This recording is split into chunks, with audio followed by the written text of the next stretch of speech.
Andalusia merupakan sebuah kenangan indah yang telah dilukiskan oleh para pendahulu kaum muslimin di semenanjung Iberia, di mana kaum muslimin kala itu telah membawa perubahan besar yang bukan hanya di Andalusia, tetapi juga di Eropa seluruhnya, dengan ilmu pengetahuan dan peradabannya.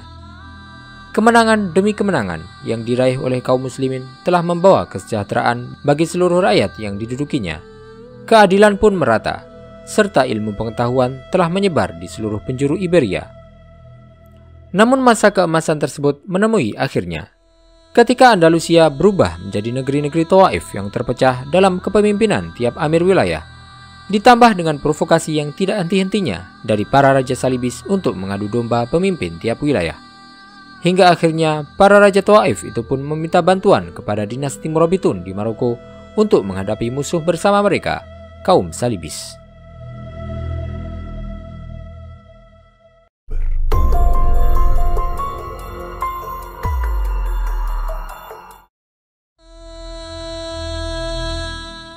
Pasukan Murabitun melakukan perjalanan menuju ke Andalusia pada tanggal 15 Rabiul Awal tahun 479 Hijriah yang bertepatan dengan 30 Juni 1086 Masehi, di mana bersamaan dengan keberangkatan tersebut mereka mengirim surat kepada raja-raja wilayah untuk memobilisasi mereka agar ikut berperang. Pemimpin pertama yang memenuhi ajakan tersebut adalah penguasa Granada, Abdullah bin Belkin As-Sonhaji, dan saudaranya Tamim, Raja Malaga. Sedangkan Raja Ameria Ibnu Samadih mengirimkan putranya Al-Mu'iz, kemudian disusul oleh para raja wilayah Marka Atas, Putra Dunnun, dan juga Banu Azun secara berbondong-bondong. Pasukan yang besar ini pun kemudian berbaris maju sampai tiba di daratan Zalaka yang berjarak 8 mil dari Badajoz.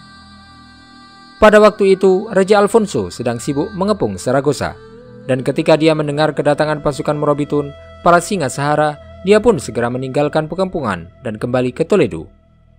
Dia kemudian memanggil bantuan dan tentara dari para ksatria dan kerajaan Kristen tetangga, sehingga berdatanganlah pasukan dari Italia, Prancis, dan berbagai penjuru Eropa. Mereka mengalahkan jumlah pasukan muslimin. Kedua pasukan besar itu pun kemudian bertemu dalam pertempuran Zalaka pada tanggal 12 Rajab 479 Hijriah yang bertepatan dengan 23 Oktober 1086 Masehi. Kaum muslimin meraih kemenangan besar, berbanding dengan kemenangan pada peperangan Qadisiyah dan Yarmuk. Yusuf bin Tashfin pun dijuluki dengan Amirul Muslimin, dan tentara Murabitun dikenal sebagai pasukan yang tak terkalahkan. Amirul Mukminin Yusuf bin Tashfin menolak untuk menetap di Andalusia karena mereka adalah kaum yang kulitnya tidak sesuai dengan sutra.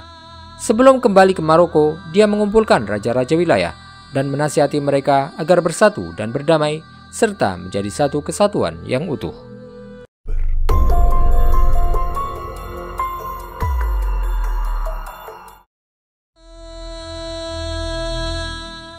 Sepulangnya pasukan Murabitun ke Maroko, situasi di Andalusia kembali memburuk. Perselisihan dan perpecahan antara raja-raja wilayah pun segera kembali seperti sebelumnya. Sementara itu, Alfonso VI mulai bangkit dari kekalahannya dan mengumpulkan kembali kekuatannya. Dia berusaha keras untuk melanjutkan agresinya di tanah Andalusia dan memberikan tekanan pada raja-raja wilayah serta balas dendam atas kekalahan yang dideritanya dari pasukan Murabitun. Maka Yusuf bin Tashfin terpaksa kembali ke Andalusia untuk kembali berjihad pada bulan Rabiul Awal tahun 481 Hijriah, bertepatan dengan tahun 1088 Masehi. Dia memanggil raja-raja wilayah untuk kembali bangkit dan berperang bersamanya. Tetapi yang memenuhi panggilan tersebut hanyalah Al-Mu'tamid bin Abbad dan Tamim bin Abdullah bin Balkin, Raja Malaga dan Granada, dan beberapa amir lainnya. Namun raja-raja wilayah kali ini berniat untuk mengkhianati Ibnu Tashfin. Mereka pun memutuskan jalur transportasi ke kampnya dan membuat perjanjian rahasia dengan Alfonso VI, serta memberinya uang dan hadiah sebagai dukungan baginya dalam melawan Murabitun. Maka rakyat Andalusia kemudian mengajukan ijma kepada para fuqaha dan ulama untuk melengsarkan para raja-raja wilayah serta menyatukan Andalusia dengan Maroko. Maka datanglah fatwa dari para ulama di negeri belahan timur yang mendukung pendapat ini. Berdasarkan hal ini, pasukan Murabitun kemudian menyeberang ke Andalusia dan menyerang Toledo. Mereka memotong jalan untuk Alfonso VI beserta pasukannya agar tidak menyalurkan bantuannya kepada raja-raja wilayah. Kemudian mereka melanjutkan untuk menyatukan kota demi kota dan benteng demi benteng. Tidak lama setelah Yusuf bin Tashfin menyelesaikan kemenangannya, ia pun segera bersiap untuk menghadapi peperangan di Andalusia Timur yang tampaknya hampir jatuh ke tangan kerajaan-kerajaan Kristen tetangga. Yusuf bin Tashfin kemudian mengirimkan putranya, Muhammad bin Aisyah, dengan memimpin pasukan besar ke Mursia. Dia menggulingkan rajanya dan memasukkannya ke dalam wilayah kekuasaan Murabitun. Kemudian dia memasuki Wera, Dania, dan Sutba. Kemudian Valencia pun juga dikuasai, diikuti dengan Badajoz. Andalusia pun bersatu dan berubah menjadi negara bagian di bawah kekuasaan dinasti Murabitun. Semua wilayah Andalusia masuk ke dalam kekuasaannya, kecuali wilayah Saragossa yang tetap berada di luar lingkup unit ini, karena lokasi perbatasannya yang khusus.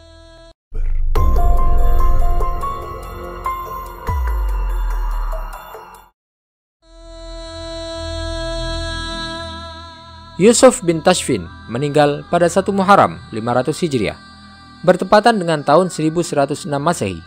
Dia digantikan oleh putranya Ali yang melanjutkan kebijakan ayahnya dalam memerangi kaum Salibis. Dia mengirimkan kampanye militer untuk menyerang tanah Kastilia, sehingga kota Aquilas pun berhasil ditaklukkan dan kembalilah karakter Islam ke daerah tersebut. Pasukan itu juga mengakhiri tentara Kastilia. Komandan Ali bin Yusuf mampu mengembalikan tanah Andalusia dan mengembalikan Islam ke sana. Dia juga berhasil untuk mewujudkan banyak kemenangan besar atas kerajaan tentara salib di sekitarnya. Sebagaimana juga dia menggabungkan sejumlah kota Portugal ke dalam wilayah negara Islam Murabitun pada tahun 503 Hijriah, yang setelah itu Murabitun mengambil kendali penuh atas Saragossa.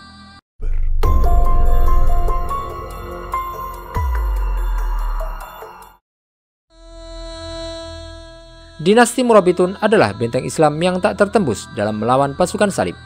Sampai pada akhirnya jatuhlah Marrakesh, ibu kota dinasti Murabitun, ke tangan Abdul Mu'min bin Ali, pemimpin gerakan Al-Muwahhidun, pada tanggal 18 Syawal 541 Hijriah, bertepatan dengan 24 Maret 1147 Masehi. Pangeran Murabitun yang terakhir, Ibrahim bin Tashfin, pun terbunuh, sehingga pasukan Al-Muwahhidun menduduki kota Murabitun, dan semua kekuasaan Murabitun pun dipegang oleh Muwahhidun, termasuk Andalusia, yang mulai melemah setelah runtuhnya negara bagian Murabitun. Pada awal era kekuasaan Muwahhidun, umat Islam kehilangan semua basis mereka di wilayah Marka atas. Meskipun fakta bahwa Muwahhidun berperang melawan tentara salib di seluruh Andalusia, namun pengkhianatan yang ada menjadi belati di punggung mereka. Setelah kematian Abu Ya'qub Yusuf, putranya Abu Yusuf Ya'qub Al-Mansur mengambil alih urusan kekhalifahan Muwahhidun.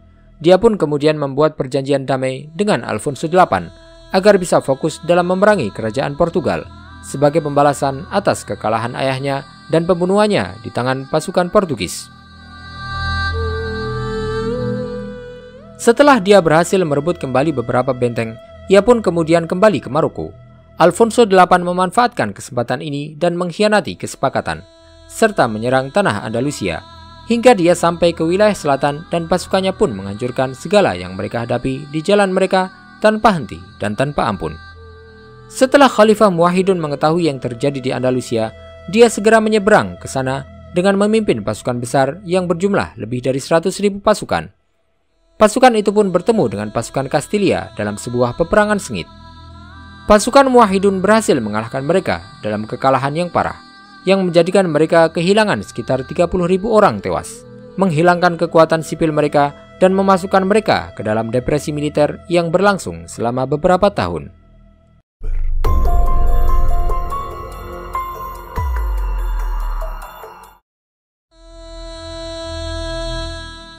Kerajaan-kerajaan Kristen bertindak setelah menyadari kegentingan situasi yang mereka hadapi, menyusul kekalahan mereka dalam pertempuran tanah mereka untuk bersekutu dan meninggalkan perselisihan, serta bersama-sama dalam menghadapi ancaman Islam. Semuanya setuju untuk menyerang Andalusia dan bekerja sama dalam memerangi kaum muslimin.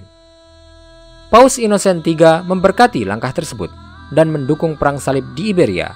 Dia memohon bantuan kepada para raja dan pangeran Kristen.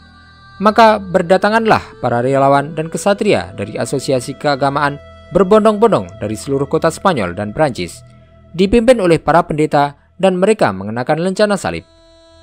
Lebih dari 200.000 pejuang kavaleri dan infanteri berkumpul. Kedua pasukan bertemu pada hari Senin 15 Safar 609 Hijriah, bertepatan dengan 17 Juli 1212 Masehi. Pertempuran sengit pun terjadi di antara mereka, di mana kaum muslimin kalah dan mundur ke Sevilla. Kekalahan ini benar-benar menghancurkan reputasi militer Muwahhidun di semenanjung Iberia. Perisai yang dibentuk oleh tentara Muwahhidun yang datang dari seberang lautan untuk melindungi kaum muslimin di Andalusia pun hancur.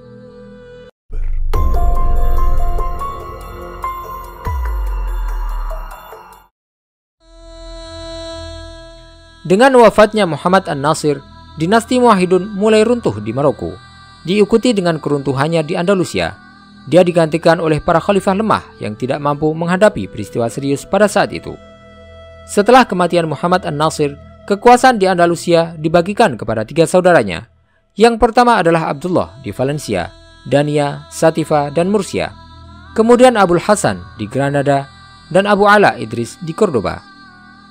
Segera perselisihan muncul di antara mereka. Masing-masing dari mereka ingin untuk menguasai daerah kekuasaan yang lain, sehingga perang pun pecah di antara mereka. Pangeran Abdullah bersekutu dengan Fernando III, Raja Kastilia, sehingga Andalusia terjerumus dalam perang saudara di satu sisi dan serangan tentara salib di sisi yang lain.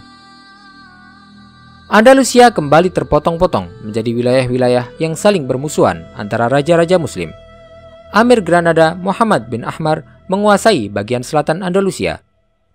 Pada saat revolusi pecah di penjuru Andalusia, kerajaan-kerajaan Kristen bergerak dengan langkah yang pasti. Mereka berharap untuk dapat merebut semua kota Andalusia dari tangan kaum muslimin, dengan mengambil kesempatan dari runtuhnya front pertahanan kaum muslimin dan penurunan kekuatan militer mereka. Alfonso IX kemudian memulai serangan ke Andalusia, yang akhirnya membuka jalan bagi kota-kota Andalusia lainnya. Pada akhir Rabiul Akhir tahun 633 Hijriah, pasukan tentara salib yang besar berbaris dan mengepung Cordoba. Persediaan makanan mereka pun habis, dan penduduk itu pun mau tidak mau harus bernegosiasi dengan mereka tentang penyerahan.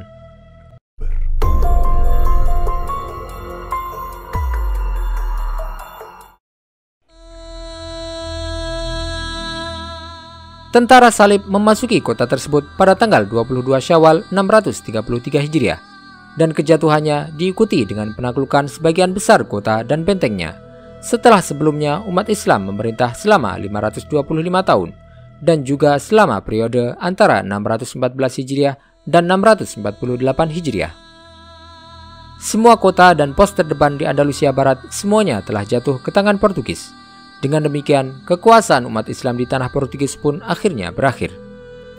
Tidak ada yang tersisa dari Andalusia kecuali Kerajaan Granada yang terletak di selatan semenanjung Iberia, yang tetap berada di tangan umat Islam di Iberia. Kerajaan ini telah bertahan selama 2,5 abad. Meskipun ukuran geografisnya kecil dan populasinya sedikit, Granada tetap melestarikan apa yang tersisa dari kekuasaan politik dan warisan peradaban Muslim.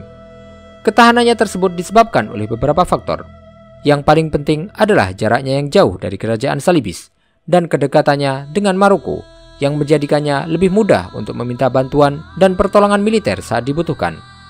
Faktor kedua adalah karena rakyatnya terlatih untuk berperang dan membawa senjata, serta selalu siap untuk menghadapi musuh. Tetapi mobilisasi tentara salib yang hebat menyebabkan kekalahan yang parah dalam pertempuran Taif.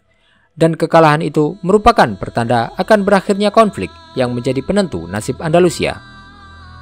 Selama 25 tahun, kaum muslimin kalah dalam beberapa pertempuran, dan mereka kehilangan sebagian besar tanah mereka di Granada. Pada tanggal 12 Safar 897 Hijriah, bertepatan dengan tanggal 15 Desember 1491 Masehi, Menteri Abul Qasim bin Abdul Malik atas nama Raja Abu Abdullah Muhammad bin Ali menandatangani perjanjian dengan Raja Fernando V dengan syarat menyerahkan Granada dan semua wilayahnya kepada Kastilia. Mereka memasukinya pada hari Senin, 1 Rabiul Awal 897 Hijriah, bertepatan dengan 2 Januari 1492 Masehi. Dengan jatuhnya Granada, Andalusia pun jatuh untuk selamanya, dan tirai sejarah kaum muslimin di Andalusia pun ditutup.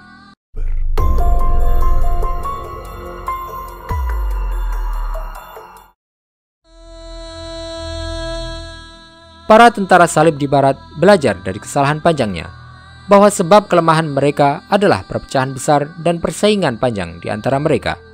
Maka mereka kemudian memutuskan untuk bersatu padu melawan kaum muslimin, yang pada akhirnya kehilangan Andalusia karena penyimpangan yang dilakukan dan menjauhnya mereka dari syariat Allah serta jalan Islam yang lurus. Mereka juga tenggelam dalam kesenangan dan syahwat, mengundang para penyanyi dan pelacur yang akhirnya menjerumuskan mereka.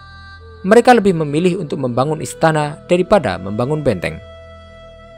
Alih-alih memperbaiki kelemahan dan perpecahan, mereka malah kemudian saling berperang di antara mereka sendiri demi mendapatkan kekuasaan dan pengaruh.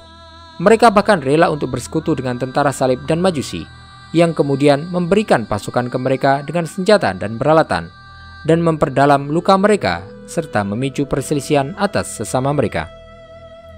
Maka berlakulah sunatullah. Pasukan tentara salib bersatu dan berhasil menggulingkan kekuasaan muslim di Andalusia. Orang-orang barat menyadari sepenuhnya tentang fakta ini, yaitu bahwa kaum muslimin sempat bersatu dan menjadi kuat karena Islam. Sehingga jika mereka meninggalkan Islam dan kembali seperti sebelumnya, mereka pun akan terpecah dan tercerai-berai. Tetapi kaum salibis menyembunyikan fakta ini. Di waktu yang sama, sebagian besar umat Islam sedang bermusuhan, dibius dengan nasionalisme dan kesukuan, disibukkan dengan berbagai hiburan dan perlombaan menyanyi dan mencari bakat. Mereka bertengkar dan bermusuhan misalnya hanya karena sebuah bola kulit yang ditiupkan udara ke dalamnya. Bagaimanakah akhir dari kondisi yang seperti ini? Semoga saja Andalusia akan menjadi pelajaran atau percikan api yang membangkitkan kembali jantung kita yang telah berhenti berdetak, atau membangunkan akal kita yang telah lama terlelap.